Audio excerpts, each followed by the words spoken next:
우린 살면서 때론 곤경에 처할 때가 있습니다. 어려운 순간을 넘어갈 때가 있어요. 우리는 그런 때에 우리의 상황이 마치 깊은 웅덩이에 빠진 것 같고 막다른 골목에 다다른 것 같고 천길 낭떠러지 위에 서 있는 것 같은 그런 마음이 들 때가 우리에게 있습니다. 믿는 자들은 그런 순간이 우리에게 닥쳐오면 우리는 여지없이 하나님 앞에 엎드려 기도하지요. 하나님, 이 상황을 주님께 올려드립니다. 주님께서 우리의 삶의 길이요 빛이시오니 이 일을 주님이 해결해 주시옵소서라고 우리는 유일한 능력이 되시고 소망이 되시는 그분께 우리의 마음을 쏟게 되죠. 시편 42편 1절로 2절까지의 말씀을 보시면 하나님이여 사슴이 시냇물을 찾기에 갈급함 같이 내 영혼이 주를 찾기에 갈급하니이다. 내 영혼이 하나님 곧 살아계시는 하나님을 갈망하나니 내가 어느 때에 나아가서 하나님의 얼굴을 배울까 말씀하고 있습니다. 이 시인은 너무나 낙심되어서 너무나 절망되어서 그 갈급한 심정을 가지고 하나님 앞에 나아가 하나님을 찾고 있는 모습을 보여주고 있습니다. 하지만 우리가 이렇게 역경 가운데 있을 때에 곤란할 때에만 하나님을 찾습니까? 우리는 그렇지 않습니다. 때로는 우리는 그 하나님이 너무 좋아서 그 하나님이 너무나 감사해서 말할 수 없는 감격 가운데 하나님을 더 찾게 되는 순간들이 우리에게 얼마나 많이 있는가 하는 것이죠. 환경과 상관없이 상황과 상관없이 그 하나님이 너무나 좋아서 그 하나님을 더 알고 싶고 의지하고 싶어서 그 하나님을 붙들게 되는 경우가 우리에게는 많이 있다는 말씀입니다. 우리 시편 121편 1절로 2절 말씀은 같이 한번 읽어보겠습니다. 함께 읽겠습니다. 내가 산을 향하여 눈을 들리라. 나의 도움이 어디서 올까? 나의 도움은 천지를 지으신 여호와에게서로다. 아멘. 사랑하는 성도 여러분, 저는 이 하나님이 너무나 좋습니다. 주님을 알면 알수록 경험하면 할수록 더 하나님을 사랑하게 되는 것 같아요. 그 하나님 없으면 못 살겠고 하나님 없으면 안 되겠고 하나님이면 족하는 마음이 날마다 더하여지는 것 같습니다. 여러분들도 마찬가지인 줄로 믿습니다. 여러분이 이 알고 계시는 하나님, 여러분들이 만나고 계시는 이 하나님이 우리 진짜 하나님이신 줄로 믿습니다. 만나면 더 갈망하게 되고 알면 더 사모하게 되는 하나님이 우리 하나님이라는 말씀이에요. 우리 그 하나님을 믿음의 눈으로 바라볼 수 있게 되기를 소망합니다. 그래서 하나님을 더 사랑한다고 고백하고 내가 주님 더 알게 되기를 원한다고 그렇게 찾고 또 구하는 그런 여러분들 되시기를 간절히 소망합니다. 우리 그런 마음을 가지고 오늘 말씀 함께 나눌 때에 오늘 우리가 함께 읽었던 이 시편 4편의 말씀은 다윗의 시입니다. 여러분, 이 시편 속에 다윗의 시가 얼마나 많이 있습니까? 총 150편의 시편 중에서 다윗의 시가 몇 편이나 되는지 혹시 알고 계십니까? 대략 절반 정도가 됩니다. 총 150편 중에 73편이 다윗의 시인데 이 다윗의 시가 그저 같은 상황 속에 같은 환경 속에 노래하고 있는 것이 아니에요. 때로는 슬프고 또 아프고 괴롭고 힘든 때도 있지만은 즐겁고 기쁘고 감격스러운 순간에도 다윗은 노래하고 있었습니다. 무슨 말인가 하면 이 다윗이 하나님을 언제 찬양하고 노래하는가? 그는 모든 환경, 모든 순간 속에서 하나님을 찾고 있었다는 말씀이에요. 특별히 오늘 말씀 가운데에 이 시편 4편의 말씀은 이 다윗의 상황 속에 어쩌면 가장 나쁜 환경, 가장 비참한 환경 속에 지어진 시가, 그 아픔 속에 지어진 시가 오늘 이 시편 4편의 말씀일 것이에요. 그래서 우리는 이 시를 불러 비탄시다라고 말합니다. 이 비탄시라는 것은 무슨 뜻이냐면 고통 속에 호소하고 하나님의 구원을 간절히 바란다는 의미가 이 비탄시의 뜻이에요. 이 시편 4편은 앞에 시편 3편과 마찬가지로 아들 압살롬에게 쫓겨서 그 예루살렘 성에서 쫓겨나가면서 지었던 시가 이 4편의 말씀입니다. 여러분, 아들에게 쫓겨나가고 있는 이 다윗의 마음이 어땠을까요? 지금 그토록 사랑하고 그토록 아꼈고 그토록 가까웠던 아들에게 쫓겨서 지금 도망가고 있는 상황이 다윗의 상황이라면 그 상황은 두말할 나위 없이 비참한 상황이었을 것이에요. 어떻게 이 아들이 이럴 수 있을까? 내가 얼마나 사랑했는데, 내가 어떻게 참고 기다렸는데 도대체 이 아들이 나한테 어떻게 이럴 수 있단 말인가? 이것이 다윗의 상황이었습니다. 그러나 다윗은 오늘 이 시편을 통하여서 그저 고통만을 호소하고 있는 것이 아닙니다. 그저 그 자신의 그 비참한 환경만을 말하고 있는 것이 아니에요. 이 다윗은 오늘 이 시편을 통하여서 끝까지 나와 함께하고 계시고 나를 도우시는 그 하나님께 감사하며 찬양하고 있는 것이 이 시편 4편의 말씀입니다. 그래서 이 4편 비탄시는 비록 비탄시이지만 결코 비관적이지 않습니다. 왜냐하면 비관적인 상황 속에서도 그 다윗을 붙들고 계시는 하나님을 보고 있었기 때문에 그렇습니다. 아프리카 밀림지대에 영국의 한 부대가 파병이 되었습니다. 이 아프리카 밀림 지역으로 간 영국의 군대가 적과의 전쟁 가운데 전멸하고 말았습니다. 모든 병사가 죽고 유일하게 딱 한 사람만이 살아남았는데 본부에서는 모든 이 부대원들이 죽었다고 판단하여서 그 곳에 구하러 가지 않았습니다. 그러다가 6개월 정도가 지난 후에 이 병사가 겨우겨우 탈출하여서 그곳에서 구출되게 되었습니다. 그리고 이 병사를 후송하고 보니까 이 병사의 손에 지도가 하나 들려 있었습니다. 많은 사람들이 그 손에 들려있는 지도를 보고 옳거니 이 사람의 손에 이 지도가 들려 있어서 살아남을 수 있었어. 그 질림, 이 밀림에 지도를 보고 빠져나왔을 거야 라고 생각하고 그 지도를 펼쳐보니까 그 지도는 그 밀림의 지도가 아닌 영국 런던의 지하철 노선표였습니다. 여러분, 이 병사를 살게 했던 힘은 바로 그 현장의 문제를 해결되는, 그 현장의 문제를 해결하는 지도가 이 병사를 살게 했던 것이 아니라 자기 고향에 자기가 적을 두었던 그 런던의 지하철 노선표, 내가 그곳을 가야겠다고 가고 말겠다고 하는 그 희망이 이 병사를 살게 했던 것입니다. 여러분, 이 상황 속에 다윗이 어떻게 살 수 있었을까요? 어떻게 살아가고 있었을까요? 지금 내 모습을 보면, 지금 이 상황을 보면 비참하고 넘어지고 쓰러지고 다 포기할 수밖에 없겠지만은 자기를 바라보고 계시는 그 하나님, 내가 바라보고 있는 그 하나님이 계셨기에 다윗은 그 모든 상황 속에 그곳을 빠져나갈 수가 있었던 것입니다. 사랑하는 성도 여러분, 오늘 우리가 이 말씀을 통하여 이 하나님을 함께 만날 수 있었으면 좋겠습니다. 이 하나님을 우리가 함께 나누었으면 좋겠습니다. 우리 가운데 혹시 여러분들 상황 속에 어렵고 힘들고 고난과 역경 가운데 있는 성도님들이 계신다면 더욱더 지금 여러분들을 이 눈동자와 같이 지켜보고 계시는 하나님을 바라보실 수 있게 되기를 간절히 소망합니다. 나의 상황과 상관없이, 나의 상태와 상관없이 그저 일하시고 역사하시는 하나님, 나의 간절한 부르짖음에 외면하지 아니하시고 응답하시는 그 하나님, 오늘 이 시간 그 하나님을 만나는 은혜가 있게 되기를 간절히 축복합니다. 그러면 이 다윗이 만난 하나님은 어떤 하나님일까요? 다윗을 만나주신 하나님은 어떤 분일까요? 먼저 하나님은 의의 재판관이 되어 주셨습니다. 하나님은 의의 재판관으로서 다윗을 만나고 계십니다. 우리 1절 말씀을 같이 한번 읽겠습니다. 함께 읽겠습니다. 내 의의 하나님이여, 내가 부를 때에 응답하소서. 곤란 중에 나를 너그럽게 하셨사오니 내게 은혜를 베푸사 나의 기도를 들으소서. 아멘. 지금 이 시인은 하나님을 찾고 있습니다. 왜 하나님을 찾는가 하면 하나님만이 도와주실 수 있기 때문에 그렇습니다. 다윗은 이전에도 어떤 곤란한 상황 가운데 있을 때에 자기를 찾아오셔서 자기에게 은혜를 부어주시고 자기를 구원해 주셨던 그 하나님을 경험한 적이 여러 번 있었습니다. 오늘 말씀의 중간에서 보니까 곤란 중에 라고 되어 있습니다. 곤란 중에.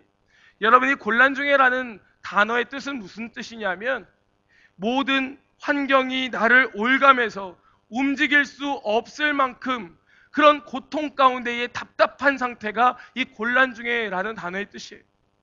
지금 이 다윗은 숨 쉴 수조차 없는 그런 답답함을 느꼈다는 말씀입니다. 그런데 재미있는 것은 무엇이냐면 그 다음 나오는 단어입니다. 너그럽게 하셨사오니.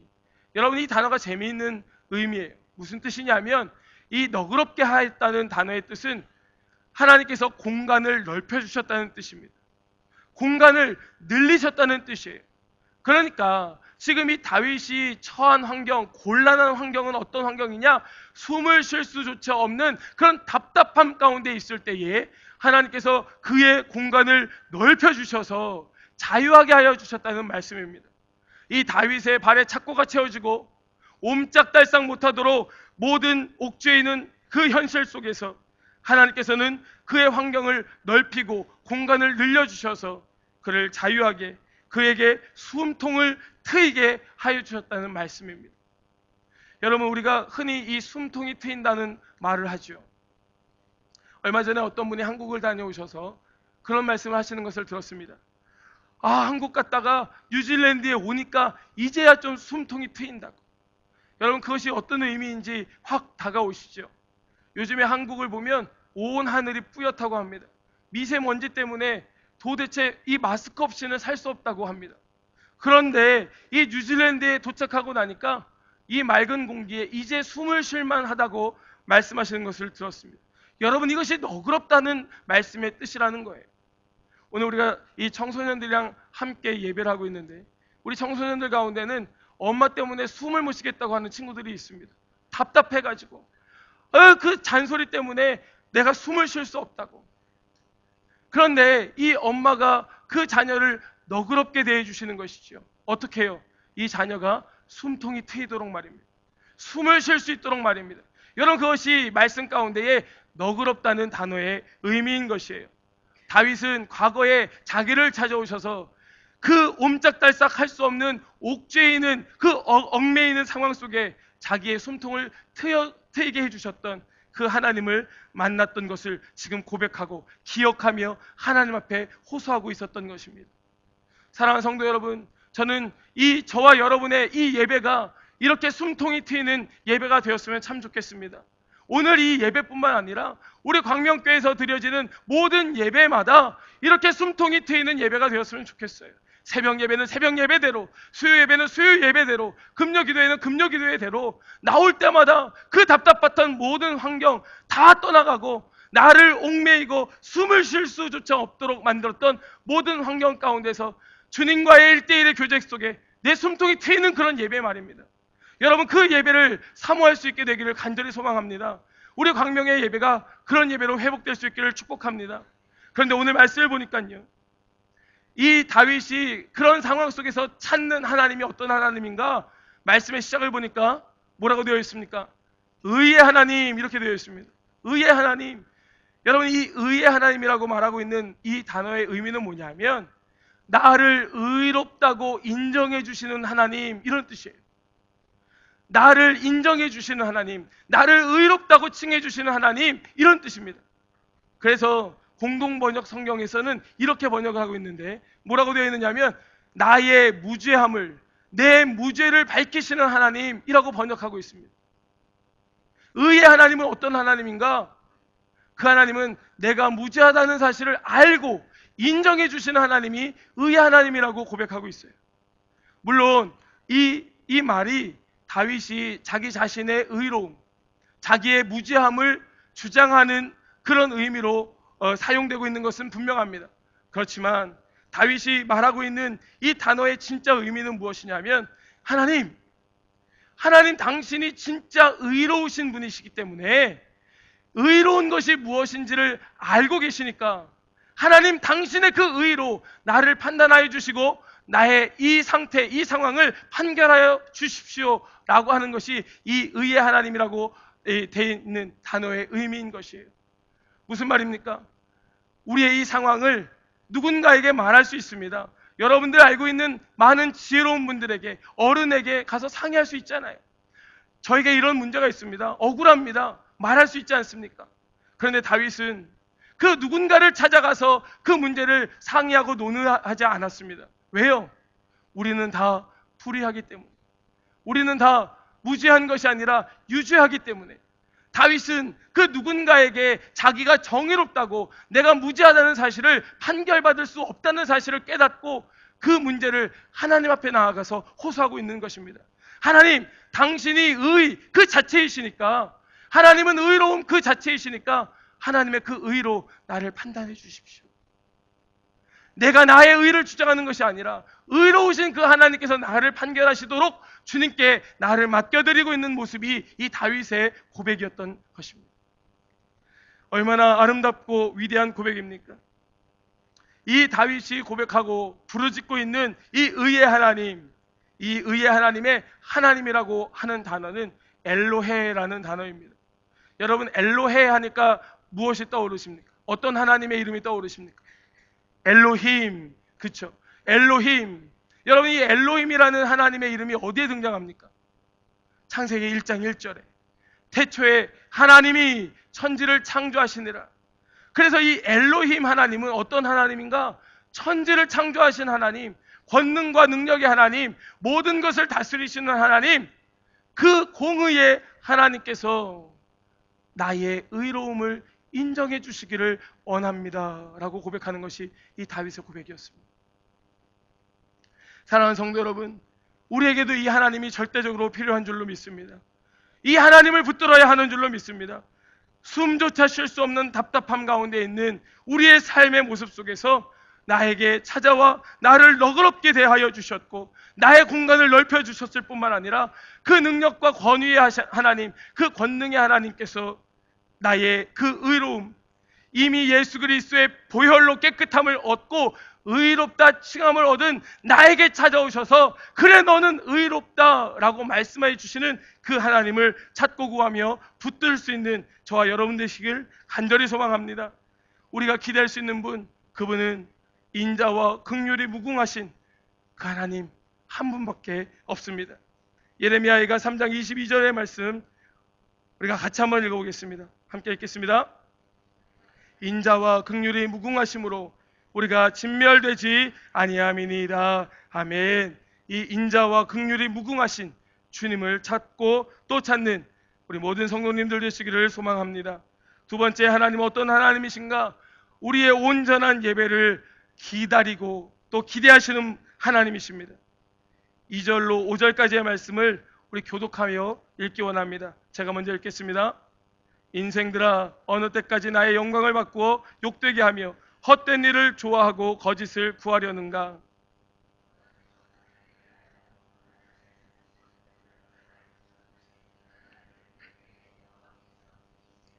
너희는 떨며 범죄하지 말지어다. 자리에 누워 심중에 말하고 잠잠할지어다. 의지할지어다. 아멘. 다윗은 창조의 하나님, 그 엘로힘 하나님 앞에 간절히 간구하여 기도한 후에 무엇을 하는가 하니 자신을 둘러싸고 있는 그 수많은 사람들을 향하여 선포하기 시작합니다. 어떤 학자들 가운데에서는 이 말씀을 가지고 다윗이 누군가에게 직접적으로 선포한 내용이라기보다는 자신의 독백이었다고 해석을 하기도 합니다. 그렇지만 앞전에 말씀드린 것과 같이 이 다윗의 상황이 어떤 상황입니까? 다윗은 지금 아들에게 쫓겨가고 있는 상황이에요. 아들에게 쫓겨나고 있는 그 반란 가운데에 비참한 가운데 있는 사람입니다. 지금 누가 누구한테 무슨 말을 할 수가 있겠습니까? 이것이 독백이라 할지라도 다윗은 그런 말을 할 처지가 아니었습니다. 그럴 상황이 아니에요.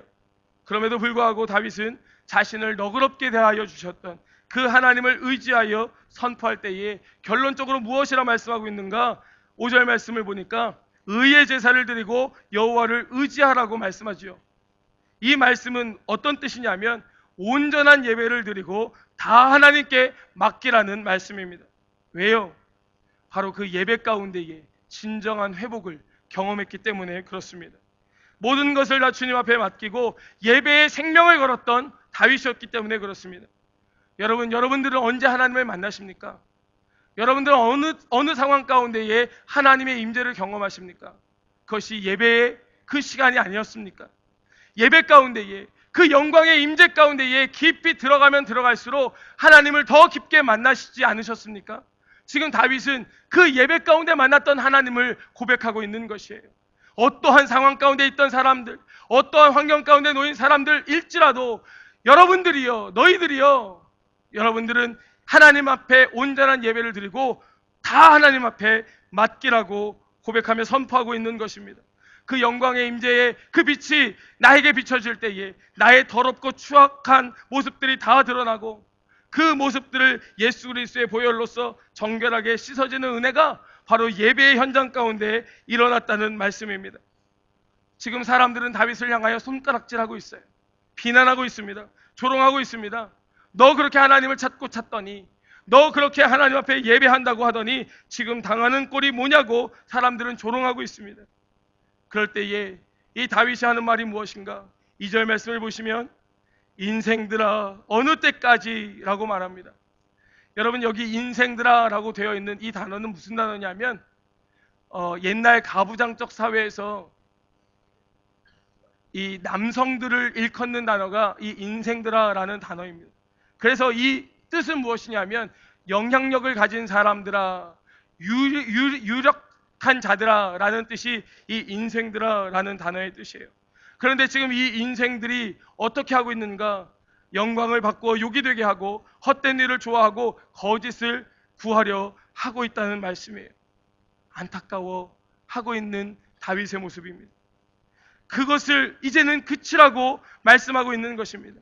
거기에서 이제 돌이켜야 한다고 고백하고 있습니다. 왜요? 3절 말씀을 보시면 여호와께서 자기를 위하여 경건한 자를 택하시는 줄을 너희가 알지어다. 하나님께서는 경건한 자를 택하시기 때문에 그 자리에 머물러 있어서는 안 된다고 하는 말씀입니다. 돌이키라고, 이제는 돌이키라고, 다시 주님께로 돌아와 온전한 예배를 회복하라고 이렇게 선포하고 있는 것입니다. 경건하다. 여러분, 경건한 것이 무엇입니까? 이 경건하다라는 단어는 헷세대에서 파생된 단어입니다. 그래서 하나님 앞에 사랑하고 하나님 앞에 충성을 다하는 자가 바로 이 경건한 자인 것이에요. 지금도 역사를 운행하고 계시는 그 하나님, 모든 것을 그 손에 쥐고 하나님의 뜻대로 운행하시는 하나님께서 경건한 자들을 택하셔서 그 역사를 이어가고 계시니까 이제는 돌이켜서 하나님 앞에 온전히 예배하는 그 예배자로 서라고 말씀하고 있는 것입니다. 여러분, 우리 인생들은 어떤 인생들입니까?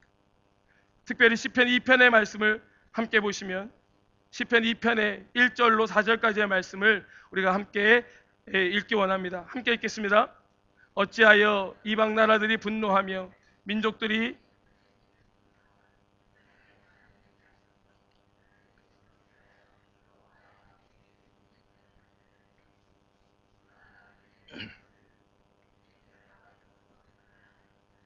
하늘에 계신 이가 웃으심이여 주께서 그들을 비웃으시리로다. 아멘.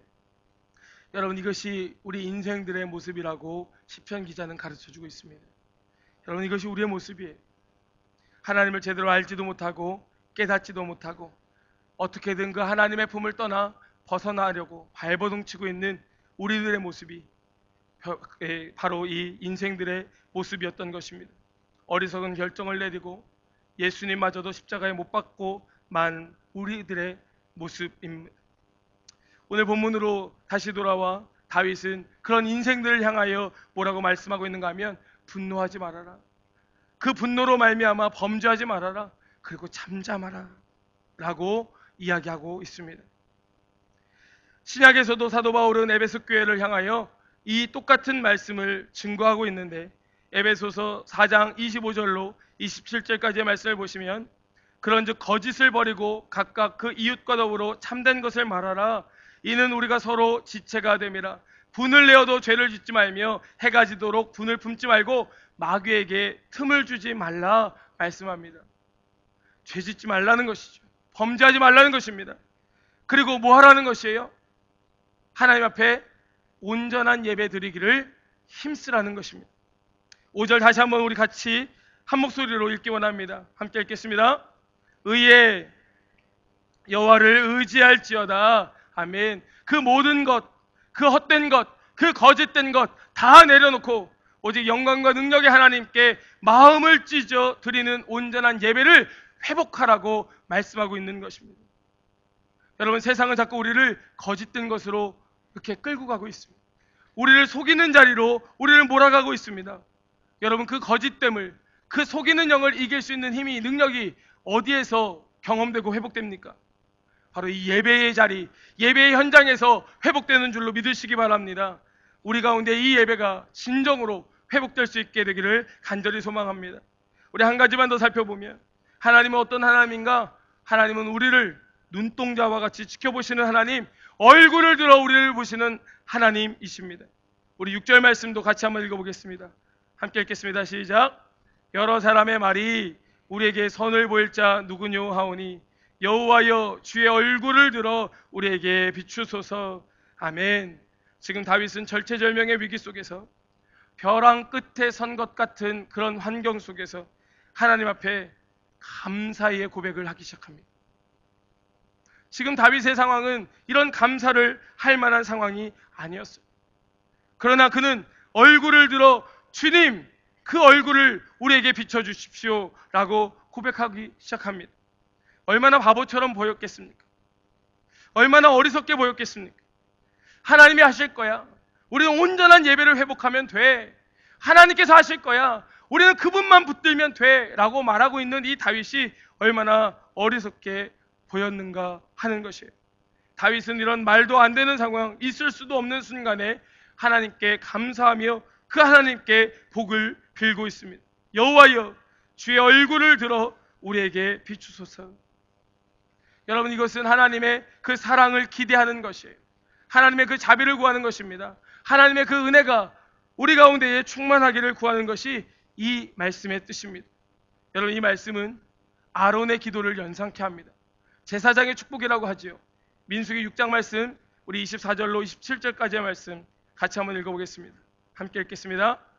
여호와는 내게 복을 주시고 너를 지키시기를 원하며, 여호와는 그의 얼굴을 내게 비추사 은혜 베푸시기를 원하며, 여호와는 그 얼굴을 내게로 향하여 드사 평강 주시기를 원하노라 할지니라 하라.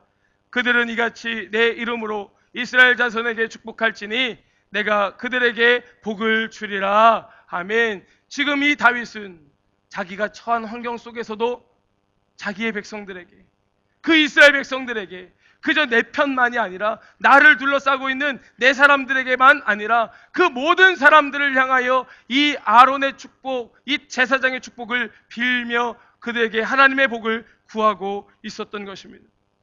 사랑하는 성도 여러분, 우리에게 가장 큰 축복이 무엇이겠습니까? 우리에게 가장 큰 복이 무엇일까요? 그것은 주님이 우리를 보고 계신다는 사실을 깨닫는 줄로, 그것이 우리에게 가장 큰 복인 줄로 믿습니다. 하나님이 우리를 보고 계신다는 사실을 우리가 어떻게 알 수 있습니까? 아, 하나님은 나를 외면하지 않는구나. 하나님은 내가 기도할 때 응답하시는 분이시구나. 우리가 언제 알 수 있습니까? 우리가 하나님을 바라볼 때 그 하나님과 눈이 마주치면 우리는 그때 깨닫는 것이에요. 우리는 하나님을 볼 때도 있고 보지 않을 때도 있지만은 하나님을 볼 때에 한 번도 우리 하나님과 눈이 마주치지 않은 적이 없었던 것입니다. 우리가 100번 하나님 앞에 기도할 때 하나님이 99번 나를 보고 계셨다가 단 한 번이라도 나를 외면하신다면 우리는 그 한 번을 가지고 하나님 날 보지 않아, 하나님 나를 외면하시는 분이야 라고 할 수 있겠지만, 우리가 그 주님을 바라볼 때마다, 우리가 돌아와 주님을 주목할 때마다 그 주님과 눈이 마주치는 것이에요. 우리는 그걸 통하여서 우리 하나님은 나를 외면하지 않으시는구나 라는 사실을 깨닫게 된다는 말씀입니다. 누가복음 15장에 보면 이 탕자의 비유가 나오지요. 용서받은 탕자에 대한 이야기가 나오는데, 이 둘째 아들이 먼 나라로 갔다가 굶주려 죽게 되었을 때에 그가 이렇게 생각합니다. 우리 아버지 집에는 이 먹을 것이 넉넉한 품꾼이 얼마나 많은가, 내가 아버지께 돌아가야겠다라고 생각하고서는 가서 이렇게 고백해야지. 내가 하늘과 아버지께 죄를 범하였사오니 이제는 더 이상 아버지의 아들이라 일컬음을 감당하지 못하겠습니다. 나를 품꾼 하나로 보소서라고 고백해야겠다고 작정하고 아버지의 집으로 가기 시작합니다. 그런데 이 누가복음 15장 20절 말씀을 보십시오.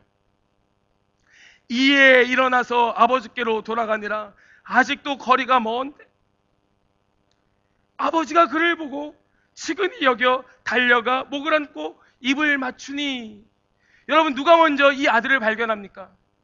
아버지가 먼저 봅니다. 아직도 거리가 먼 그 상황 가운데 있었을 그때에 아버지가 먼저 아들을 발견하고 달려가는 것입니다. 여러분, 이것이 우리를 바라보고 계시는 하나님의 얼굴인 줄로 믿으시기 바랍니다.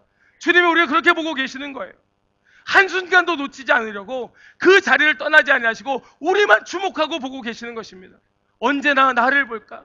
언제나 나를 찾을까? 그렇게 우리에게 모든 초점을 맞추고 계시는 것이 이 하나님의 얼굴이었던 것이에요. 그러므로 하나님의 얼굴을 우리가 마주대야 하는 것이 가장 큰 복이라는 말씀입니다. 그런데 그 하나님께서 우리에게서 얼굴을 돌리시면, 우리에게서 외면하시면 우리에게 어떤 일이 일어납니까? 여러분, 그것이 끝이고 그것이 멸망인 것이에요. 그때에 우리는 더 이상 소망이 없는 것입니다. 계시록의 말씀을 보면 예수님께서 7교회를 향하여 주셨던 말씀이 있습니다. 그때 에베소 교회에 하셨던 말씀, 우리 계시록 2장 5절 말씀을 같이 한번 읽어보겠습니다. 함께 읽겠습니다. 그러므로 어디서 떨어졌는지를 생각하고 회개하여 처음 행위를 가지라. 만일 그리하지 아니하고 회개하지 아니하면 내가 내게 가서 내 촛대를 그 자리에서 옮기리라. 아멘. 여러분, 이것이 하나님이 고개를, 얼굴을 돌리시는 모습이에요. 내가 옮겨버릴 거야. 여러분, 우리가 무언가 잘해서, 우리가 무언가를 의롭게 선하게 해서 이 자리에 있는 것이 아닙니다. 주님께서 우리를 인정해 주셨기 때문에 이 자리에 나와 앉아 있을 수 있는 것이고, 지금이라도 당장 주님이 그 얼굴을 돌리시면 우리는 아무런 소망 없이 쓰러지고 마는 것이 우리네 인생이라는 것이에요. 신명기 31장 18절 말씀도 같이 한번 읽어보겠습니다. 함께 읽겠습니다. 또 그들이 돌이켜 다른 신들을 따르는 모든 악행으로 말미암아 내가 그때에 반드시 내 얼굴을 숨기리라. 우리의 그 악행으로 말미암아, 우리의 그 죄악됨으로 말미암아, 우리가 하나님을 따르는 것이 아니라 우상을 따라감으로 말미암아 하나님은 그 얼굴을 돌리시겠다고 말씀하고 계시는 이 경고의 말씀을 우리가 마음 가운데에 새겨야 할 것입니다. 우리가 이 말씀을 알면서도 그 하나님을 붙드는 것이 그리 쉽지 않습니다. 우리가 이 말씀을 받으면서도 이 말씀이 나에게 얼마나 어려운 말씀인가 우리는 새기고 또 생각하게 됩니다. 그러나 주님이 우리 가운데 오셨고 십자가에 죽어 그 피 흘려주심으로 우리를 사하셨고, 그리고 우리에게 성령을 보내주심으로 말미암아 깨닫게 하여 주셨다는 사실을 기억하십시오. 우리 가운데 성령이 일하시고 역사하실 때에, 충만할 때에 우리는 이 사실을 알게 되고 다시 눈을 들어 주를 보게 되는 것입니다. 그때에 우리 가운데 어떤 일이 일어나는가? 우리 가운데 기쁨과 평안이 넘치게 되는 것입니다. 우리 마지막으로 7절과 8절의 말씀도 같이 한번 읽겠습니다. 함께 읽겠습니다. 주께서 내 마음에 두신 기쁨은 그들의 곡식과 새 포도주가 풍성할 때보다 더하니이다. 내가 평안히 눕고 자기도 하리니 나를 안전히 살게 하시는 이는 오직 여호와이시니이다. 아멘, 아멘. 그렇게 주님 앞에 예배가 회복되고 온전한 예배로 나아가고 그 주님을 향하여 얼굴을 들어 주님과 눈이 마주치기 시작할 때에 우리 가운데 무엇이 풍성해지는가? 기쁨과 평안이 풍성하여 지게 되었다는 말씀이에요. 이 다윗의 현재의 상황은 말할 수 없는 고통 가운데 있었지만은 그를 주목하여 보셨던 그 하나님, 그 하나님께서 주셨던 기쁨과 평안이 이 다윗의 마음에 넘쳐났던 것과 같이 우리에게도, 저와 여러분에게도 넘쳐나시기를 간절히 축복합니다. 오늘 말씀의 결론을 맺습니다. 오늘 우리는 이 다윗의 시를 통하여서 하나님께서 얼마나 그 인생 한 사람 한 사람을 사랑하며 그들을 바라보고 계시는가 우리가 함께 나누었습니다. 의의 하나님, 나를 의롭다고 인정해 주시고 나에게 찾아오셔서 내 이 얽매이는, 이 옥죄에 있는 상황을, 공간을 넓혀주셨던 그 하나님을 우리가 함께 나누었습니다. 그리고 친히 그 공의하심으로, 그 정의로우심으로 우리를 재판하여 주신다는 사실을 함께 나누었습니다. 또 우리의 모든 허물을 깨끗하게 씻으시고 거룩하게 하여 주셔서 온전한 예배로 나아갈 수 있도록, 모든 것 주님께 맡겨드릴 수 있도록 우리를 이끌고 계심을 함께 나누었습니다. 우리의 예배 가운데 영광 중에 임재하셔서 우리의 예배를 받아주시기로 작정하셨다는 그 하나님을 우리가 함께 나눌 수 있었습니다. 뿐만 아니라 그 얼굴을 우리에게로 향하여 드사 우리만을 주목하여 보시고 우리에게서 절대 눈 돌리시지 않겠다고 하시는 이 하나님의 이 말씀을 함께 나누었습니다. 사랑하는 성도 여러분, 이제부터 여러분들을 그 눈을 하나님께로 고정하시기 바랍니다. 뚫어져라 쳐다보시기 바랍니다. 하나님이 나를 정말로 그렇게 이 얼굴을 돌리지 아니하시고 주목하여 보시는지 안 보시는지 확인하여 보시기 바랍니다. 그때에 여러분들에게 얼마나 큰 은혜가 넘치는지, 여러분들 가운데 그 은혜가, 그 기쁨이, 평안이 얼마나 충만하게 넘치는지 경험하실 수 있는 저와 여러분 되시기를 소망합니다. 주님, 주님의 영광을 보이시옵소서. 주님의 은혜를 이곳에 쏟아부어 주시옵소서. 거두지 마시고 모든 고난과 환난과 역경 속에서도 주님의 얼굴을 구하는 우리 자신과 우리 광명교회가 되게 하여 달라고 기도하는 저와 여러분 되실 수 있기를 간절히 소망합니다. 아멘. 우리 함께 이 시간 찬양하겠습니다.